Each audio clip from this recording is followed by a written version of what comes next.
se sent envahi d'une sorte de mécontentement intime qui s'aggrave rapidement et devient un désespoir impuissant.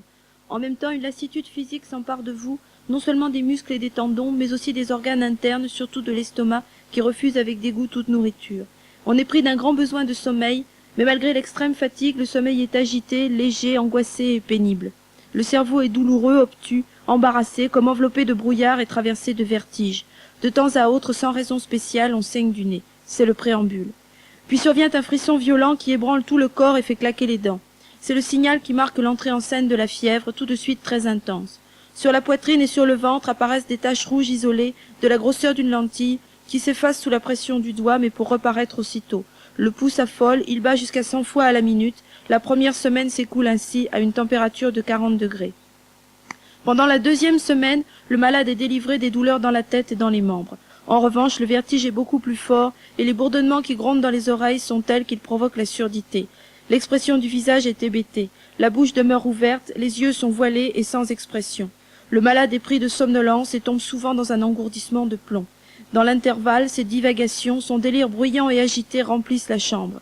Son inertie veule est devenue une malpropreté répugnante. Ses gencives, ses dents et sa langue se couvrent d'un enduit noirâtre qui empuantit la laine. Il repose immobile sur le dos, le ventre ballonné. Tout en lui travaille en hâte, follement, superficiellement, la respiration et le pouls qui arrivent à battre 120 fois à la minute, à coups rapides et haletants. Les paupières sont à demi closes et les joues ne sont plus rouges de fièvre comme au début, mais ont pris une teinte bleuâtre. Les taches lenticulaires rouges ont augmenté sur le ventre et sur la poitrine, la température du corps atteint 41 degrés. La troisième semaine, la faiblesse est à son comble. Il n'y a plus de délire bruyant, et personne ne peut dire si l'esprit du malade est plongé dans la nuit, ou si, étranger et échappé à la prostration physique, il séjourne dans des rêves lointains, profonds et calmes, dont aucun signe ne révèle le secret. Le corps est totalement insensible, c'est le moment critique. C'est ainsi que les choses se passent dans la fièvre typhoïde. Jusque dans les lointains rêves de la fièvre, dans l'égarement brûlant du malade, la vie jette son appel d'une voix réconfortante que l'on reconnaît infailliblement. Cette voix rude et fraîche atteint l'esprit sur le chemin étrange et torride où il avance et qui mène à l'ombre, à la fraîcheur, à la paix. L'homme, s'il prête l'oreille, entendra cette voix claire, gaie, un peu railleuse, qui l'exhorte à revenir sur ses pas, qui vient à lui de cette région qu'il a laissée si loin derrière lui et déjà oubliée.